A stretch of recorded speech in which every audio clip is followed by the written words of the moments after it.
Andor Episode 4 finally gives Cassian a look at the rebel heist that he's been recruited for, and it's a doozy. Directed by Susanna White, this episode gives us the series debut of Mon Mothma, along with a closer look at the inner workings of the Empire and the perilous early days of the Rebel Alliance. But most importantly, it is jam-packed with Easter eggs, including what could be the first canonical appearance of some very familiar armor. We're gonna break all of that down, but before we do, I gotta tell you, we're gonna spoil this whole thing, so if you haven't watched this episode yet and you don't want to hear what we have to say, now would be the time to punch it.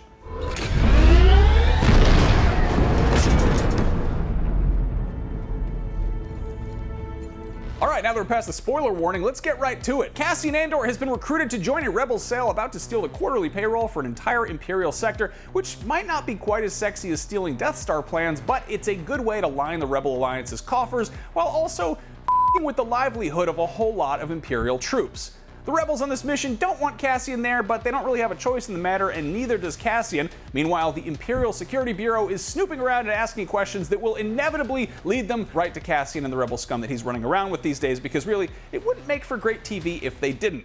Anyway, after dropping off Cassian, Luthen Rail heads home to Coruscant, where he dons his disguise as a schmoozy antiquities dealer in order to do a backroom meeting with Mon Mothma, and it's here that we get a whole bunch of great Easter eggs, including that suit of armor, which you probably recognized. We're going to come back to that, but first, a little recap.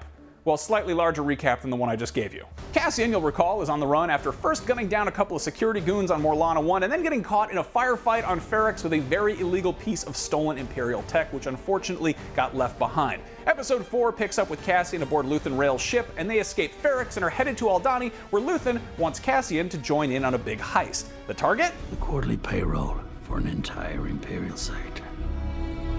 Cassian gives him a definite maybe, and Luthen offers to pay him 200,000 credits to help the heist, and even gives him an Easter egg-laden limited edition blue raspberry-flavored Kyber crystal as a down payment. More on that later. It's a pretty good Easter egg. Once they get to Aldhani, the heist crew is not psyched that Cassian is even there, but they have no choice to go through with the whole heist, which is 3 days away. It's kind of late to start making changes to plans, which is weird.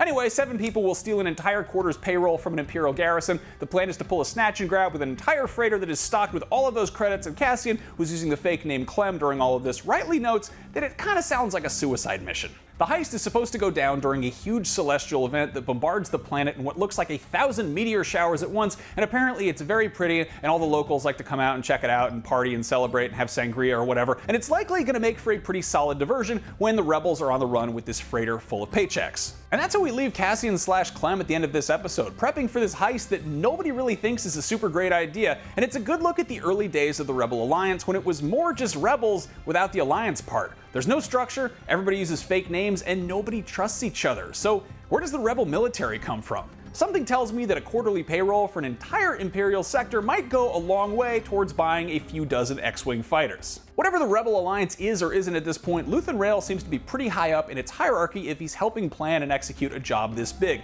But just because he's a high-ranking rebel doesn't mean that he can be trusted either. He tells the rebel leader that Cassian is expendable, and odds are that he feels the same way about the whole crew. If Cassian can die, so can all of them.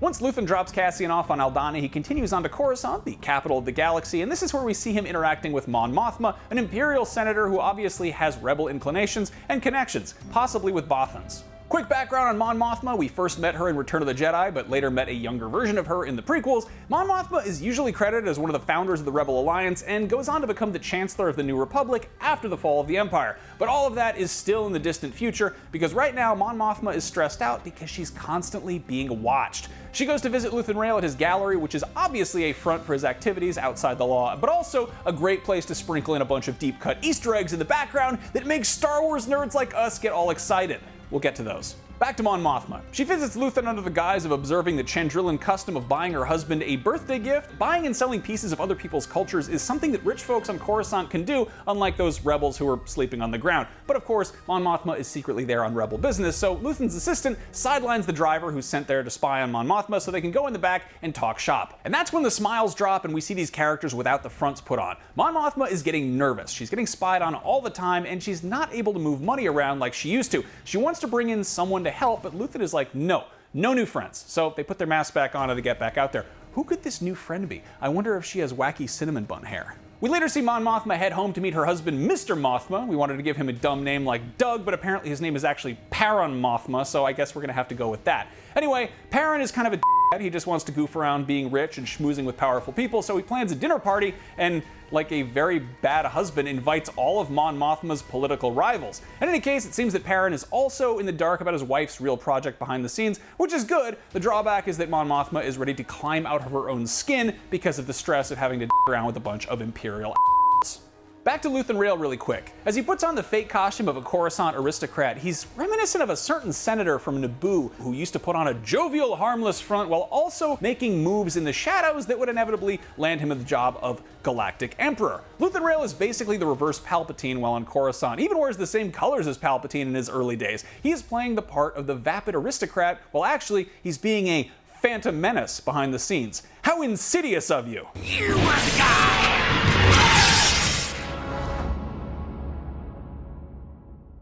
One of the coolest things about the Andor series so far is the way that it gives us an inside look at how the Empire really works, or at the very least, weird little corners of it we haven't seen before. In this episode, we get to sit in on a few Imperial Security Bureau meetings where we see that Lord Vader's whole penchant for a really toxic work environment is really more of a company-wide systemic thing.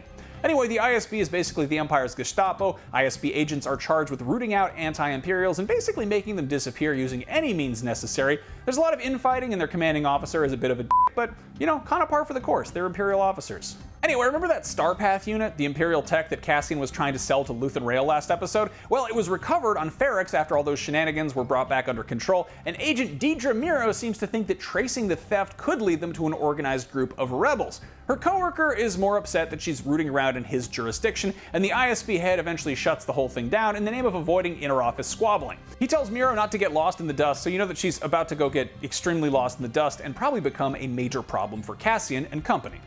This is pretty similar to the way that the Inquisitors handled the third sister Reva in the Obi-Wan Kenobi series. Stop working on your pet projects and focus on big picture Empire stuff. Be a team player. But Meero seems to know the same thing that Reva did, which is that getting lost in the dust can possibly lead to a big promotion, and since she's not making any progress by playing things by the book, she's about to go off book and see what she can find. So what this means is that Agent Dedra Meero is almost definitely going to trace the Skypath unit back to Cassian, which will of course lead her straight to the heist that they're pulling on Aldhani. Oh yeah, and speaking of getting lost in the dust, last episode we thought that security contractor Cyril Karn might weasel his way into a full-time Imperial gig due to his ambitious actions on Ferrix, but we were way off. He got chewed out, sent packing, and he's moving back in with his mom, who hit him. Maybe he's less of an official threat, but if anything, he's got even more of a grudge against Cassian, and I have a sneaking suspicion we haven't seen the last of him. And now you've been extra good, so you get Easter eggs, and there were a whole bunch of them, and not just in Luthen's gallery either. First off, Cassian Andor served the Imperial military on Mimban, which is the same mudhole that Han Solo fought in when he was an Imperial for about 15 minutes, and both Cassian and Solo deserted after realizing the Empire was just fighting itself on Mimban. Mimban itself is a bit of an Easter egg within an Easter egg. The planet first appeared in what would eventually become the very first Star Wars Expanded Universe novel, Splinter of the Mind's Eye, which was originally penned by Alan Dean Foster as the basis for a low-budget Star Wars sequel if Star Wars hadn't been successful enough to warrant something as ambitious and expensive as The Empire Strikes Back. The book is no longer considered canon, but Mimban sure is, along with some other tidbits from it. You'll ultimately die fighting these bastards.